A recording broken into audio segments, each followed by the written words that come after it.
देखिए साहब, बात ऐसी है कि 30 साल से इस देश को नपुंसक बनाया गया है। नपुंसक, किसी को शक हो उसकी क्या मतलब है तो मैं I don't have to elaborate. We have been neutered by the threat कि पाकिस्तान के पास न्यूक्लियर हथियार हैं। आपका एक सिपाही सीमा के पार ऐसे पांव रखेगा, pop goes the वीजल, new Delhi में आप भाप में बन जाएंगे हम सारे। मैं सिर्फ याद दिलाना चाहता हूं कि 3 महीने कारगिल का युद्ध चला था। कोई मेरा भाई मुझे गिन के बता दे कितने बॉम्ब न्यूक्लियर हमारे सर पे गिरे थे। माफ कीजिए साहब, वो असली प्रॉब्लम नहीं थी। असली प्रॉब्लम थी, एक देश है जिसको कहते हैं यूनाइटेड स्टेट्स ऑफ अमेरिका। वो उस वक्त अफगानिस्तान में लड़ रहे थे। वो नहीं चाहते थे कि पाकिस्तान की सेना आपकी तरफ मुख करे। उनके हित सर्वोपरि हुए जी। और हमको एक आदेश दिया गया कि आप कुछ नहीं करेंगे, और हमने 26/11 के बाद ये किया। किसी को कोई शक है इसमें? अभी तक तो नहीं। तो अभी आपको दूसरा डिमार्च मिल गया है जी।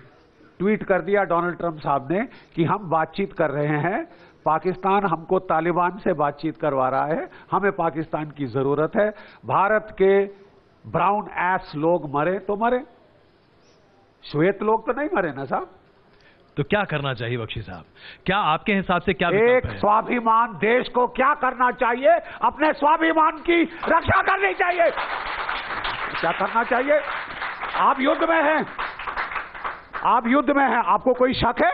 अच्छा, अगर आपको शक है तो मैं बता दूं आपको, अगर आपको अभी भी शक है तो मैं बता दूं कि जो पाकिस्तान के फॉरेन मिनिस्टर हैं जिन्होंने कल वापस किया है विंग कमांडर अभिनंदन को, वो किस रूप में वापस किया है? Prisoner of war. Get that right?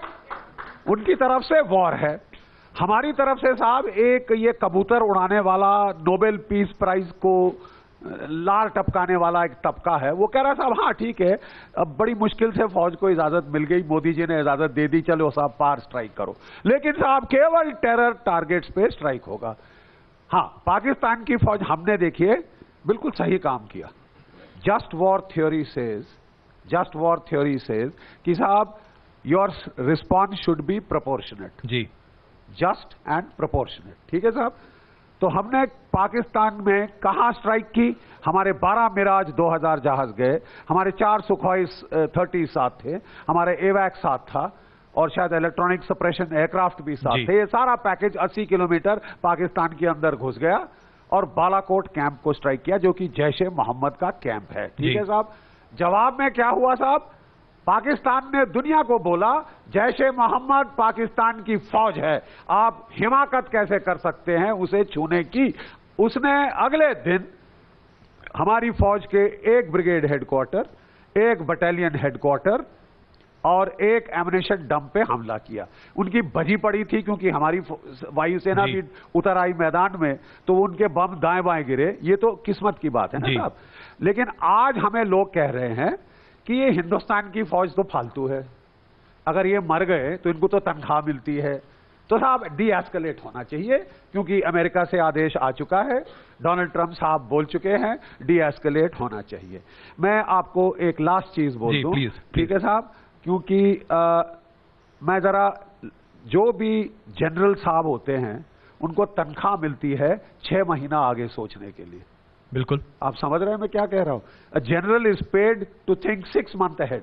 Platoon commander उसी की लड़ाई लड़ता है, वो 1 घंटा आगे की लड़ाई, कंपनी कमांडर इत्यादि इस चेन में कम से कम 6 महीने आगे सोचना चाहिए। अमेरिका अफगानिस्तान से जाना चाहता है, वो अपनी एक जान भी और फालतू नहीं देना चाहता, वो अपनी जानों की कदर करते हैं।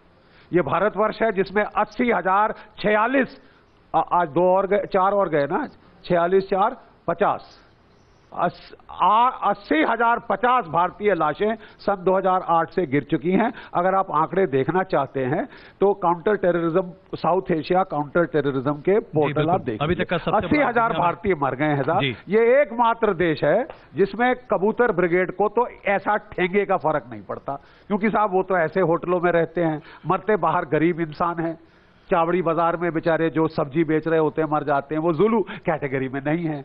तो वो तो साहब नाली के कीड़े हैं, वो गली के कुत्ते हैं, क्या फर्क पड़ता है? मरते जाने दो। और अरे साहब ये 30 साल से चला आ रहा है। ये पुलवामा की बात नहीं है, पुलवामा की बात नहीं है। और मैं सिर्फ ये कह रहा हूं, क्या भारतीय खून इतना सस्ता है? Come on tell me you bloody peaceniks. भारतीय खून इतना सस्ता है? कबूतर उड़ाने वालों, मर जाओ चुल्लू भर पानी में डूब के। We are not prepared to die. Lieutenant general Gurmeet Singh ji, और मैं लास्ट चीज कह दूं जी, हम आएंगे आपके पास जी। देश सर्वोपरि है जी। मोदी साहब के कंधों पर इस वक्त बहुत भारी बोझ है। मैं जानता हूं पूरी दुनिया शामिल यूनाइटेड स्टेट्स ऑफ अमेरिका का दबाव है कि वो साहब अमेरिकी राष्ट्रहित नहीं चाहते कि यहां कोई युद्ध आगे बढ़े। लेकिन आपके हिसाब से हमारे होना राष्ट्रहित चाहिए। क्या चाहते हैं? जरा दुनिया से पूछिए। हमारे जो विंग कमांडर अभिनंदन को, विंग कमांडर अभिनंदन जब जहाज से उतरे, मैं टीवी पे बड़े ध्यान से देख रहा था। I found his walk wooden. He was walking in a wooden fashion. He was not very aware of his surroundings. क्यों लेट हुआ कल इतना ज्यादा? क्योंकि जब उस बेचारे को शूट डाउन किया गया, टूट पड़े भेड़ियों की तरफ उसके ऊपर पाकिस्तानी के कुत्ते, और ऐसी मार मारी, बेचारे का खून यहां से टपक रहा था, वहां से खून टपक रहा था। फिर भी जब उसको पाकिस्तान आर्मी हेडक्वार्टर में लाया गया, वीडियो के नीचे उसको बोला गया, तुम यहां क्या करने आए थे? उसने बोला, जनीवा कन्वेंशन के मुताबिक आप केवल मेरा नाम, नंबर और रैंक मुझसे पूछ सकते हैं, दैट्स ऑल। जी बिल्कुल, उसने वही बताया। कल रात को एक वीडियो आपने देखा है जी, क्योंकि पता चला कि साहब पूरे देश में विंग कमांडर अभिनंदन एक हीरो है, तो इन्होंने कहा हिंदुस्तान की नाक रगड़ो। पाकिस्तान के प्राइम मिनिस्टर उड़ के आते हैं लाहौर में, और वो टॉर्चर के ऊपर, मैंने एक प्राइम मिनिस्टर को कुत्ते की तरह, एक कोतवाली का तो शायद कर दे टॉर्चर किसी आदमी को जो उसके कोतवाली में है, लेकिन मैंने किसी प्राइम मिनिस्टर को आते नहीं देखा कि साहब इसको अब जरा आईएसआई के हाथ सौंपो, क्योंकि पाकिस्तान की फौज इसको गवा नहीं सकी। देखिए साहब, साइको एक्टिव सब्सटेंस आपको दिया जाए, ये भी सीख गए। हमको सबसे बड़ा डर था कि जो कैप्टन सौरभ कालिया के साथ हुआ था, जब उसकी लाश वापस आई थी, क्या आप जानते हैं कि उसकी लाश के ऊपर पूरे बदन पे सिगरेट के निशान थे जलने के, उसकी तमाम सारी हड्डियां तोड़ दी गई थी, उसके दोनों आंखें उसकी गालों पे लटकी थी। They had been gouged out. We didn't want this to happen to our boy. इसलिए हमने धमकी दी, हमारी पूरी सेना तैयार हो गई थी, अरे तुम इस बार ही हाथ लगा के देखो, ठीक है साहब। तो वो हालत पतलून ढीली हो गई और उन्होंने छोड़ दिया कि हमारी डिप्लोमेसी की बड़ी भारी जीत है। बड़े साहब हमारे शहंशाह, फील्ड मार्शल, हमारी फॉरेन मिनिस्ट्री में, मैं बस खत्म करके मैं जा रहा हूं साहब, एक मिनट। जी जी, हाँ जी, मैं कह रहा हूं कि हमारे शहंशाह हैं हमारी फॉरेन मिनिस्ट्री में, जिन्होंने 30 साल हमको लड़ने नहीं दिया, 30 साल लड़ने नहीं दिया है। बोले साहब मरते जाओ मरते जाओ मरते जाओ, न्यूक्लियर बैकड्रॉप है, आप उसको रूबिकॉन क्रॉस नहीं कर सकते। देखिए साहब, मेरा इस वक्त परामर्श है, उसको साइको एक्टिव ड्रग्स दी गई हैं हमारे सिपाही को, ताकि खिल्ली उड़े उसकी पूरे देश के सामने। एक शरीफ फौजी जिसने एक घटिया MiG-21 40 साल पुराने से एक F-16 से लड़ गया और उसे मार गिराया, 4.5 जनरेशन फाइटर, उसको वो बदनाम करना चाहते हैं, उसको वो बदनाम करना चाहते हैं, और वो चाहते हैं कि साहब इसकी खिल्ली उड़े, इसके देश की खिल्ली उड़े, हम सब की खिल्ली उड़े। इसके लिए सुपरवाइज करते हैं उसका जो है बड़ा sophisticated torture. Psychoactive substances have been injected into wing commander Abhinandan. Now मैं लास्ट में सिर्फ ये कहूंगा, मोदी जी आगे देखिए, प्लीज आगे देखिए, 6 महीने बाद तालिबान का राज काबुल में हो सकता है। सारी तालिबान किस तरफ आएगी साहब? कश्मीर की तरफ, आपकी तरफ। आप उसके लिए इंतजार करना चाहते हैं?